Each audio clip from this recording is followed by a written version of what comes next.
नमस्कार। आज बात करेंगे दिल्ली शराब नीति मामले की। एक ऐसा केस जिसे भारत की सबसे बड़ी राजनीतिक साजिशों में से एक कहा जा रहा है। पर सवाल यह है कि आखिर अदालत ने इस पूरे केस को ही क्यों खारिज कर दिया। तो चलिए, जो भी स्रोत उपलब्ध हैं उनके आधार पर इस पूरे मामले की परतें खोलते हैं और इसकी तह तक जाते हैं।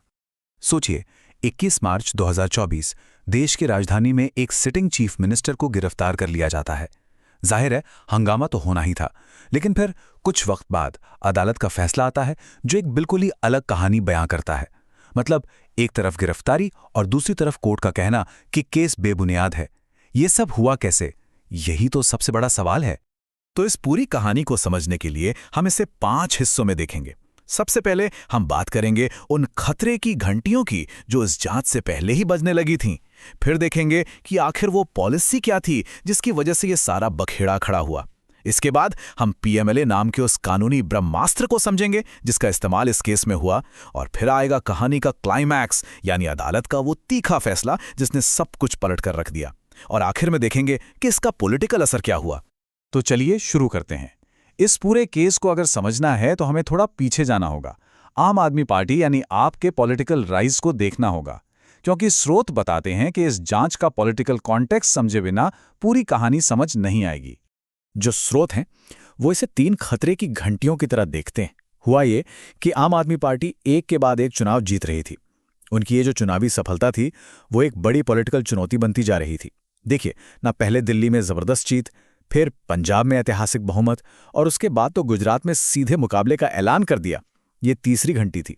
ओके, तो पॉलिटिकल बैकग्राउंड तो समझ आ गया। अब आते हैं मुद्दे पर, यानी वो एक्साइज पॉलिसी जिसकी वजह से ये सारा मामला शुरू हुआ। और यहीं पर कहानी का सबसे दिलचस्प मोड़ है, एक बड़ी विडंबना। ये एक ऐसा घोटाला था जिसमें सरकार का पैसा डूबा नहीं, बल्कि उल्टा और ज्यादा कमाया गया। अजीब है ना? तो सवाल उठता है कि इस नई पॉलिसी में आखिर बदला क्या था। देखिए, पहले दिल्ली में शराब की दुकानें सरकारी हुआ करती थीं। नई पॉलिसी ने इसे बदल दिया। अब दुकानें प्राइवेट कंपनियों को दी जाने लगीं, उन्हें लाइसेंस बेचे गए। बस यही था मूल बदलाव, सरकारी कंट्रोल से प्राइवेटाइजेशन की तरफ।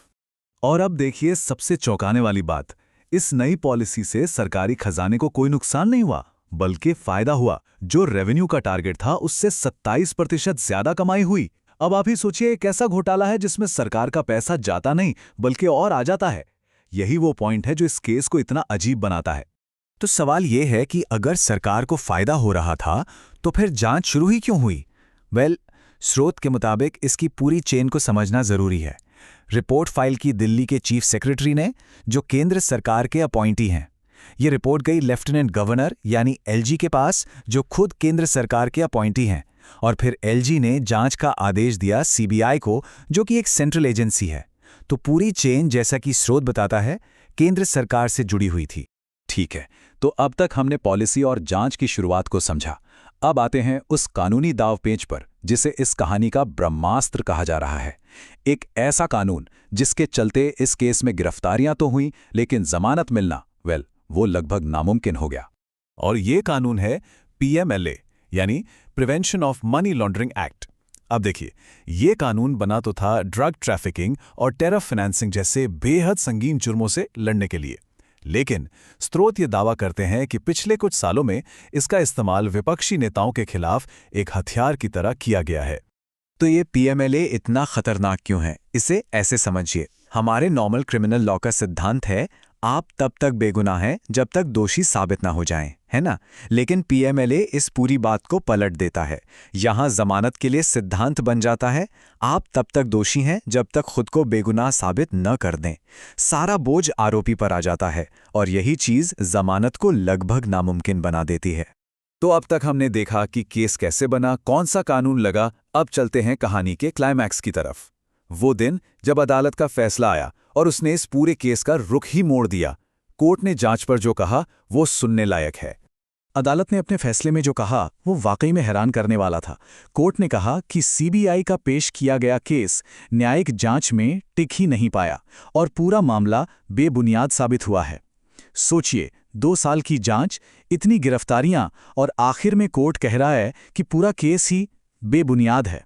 तो सवाल उठता है कि सीबीआई का केस कोर्ट में टिका क्यों नहीं? प्रोसिक्यूशन का मामला आखिर बिखर कैसे गया? अदालत ने एक एक करके सारे सबूतों की धज्जियां उड़ा दी।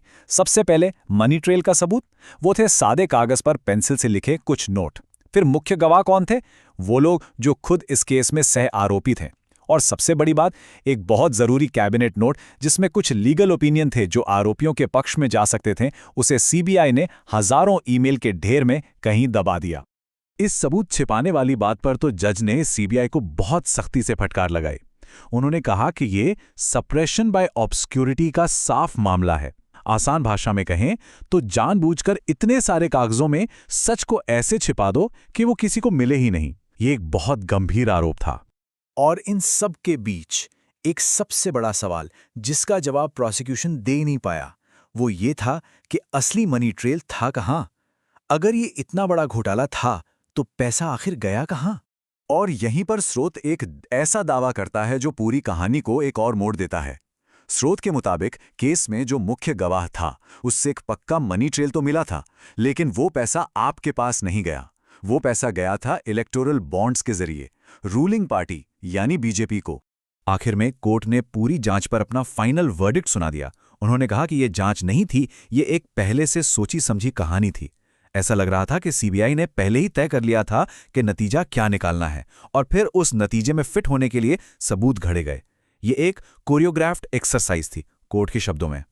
तो चलिए, कोर्ट का फैसला तो आ गया, लेकिन इस 2 साल की लंबी कानूनी लड़ाई का जमीन पर क्या असर हुआ? क्योंकि जब तक ये केस चला, दिल्ली की सियासत में बहुत कुछ बदल चुका था।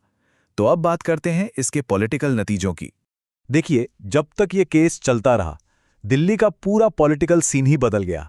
सबसे पहले सितंबर 2024 में अरविंद केजरीवाल को मुख्यमंत्री पद से इस्तीफा देना पड़ा। फिर आपके करीब 13 विधायक पार्टी छोड़कर बीजेपी में शामिल हो गए। और इसका नतीजा क्या हुआ?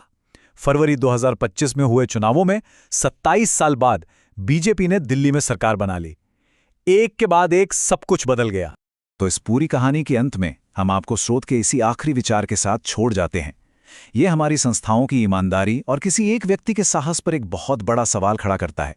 जैसा कि ध्रुव राठी ने कहा, अत्याचार के खिलाफ खड़े होने के लिए, इस देश में वास्तविक बदलाव लाने के लिए बस एक रीढ़ की हड्डी वाले व्यक्ति की जरूरत होती है। इस पर सोचने की जरूरत है।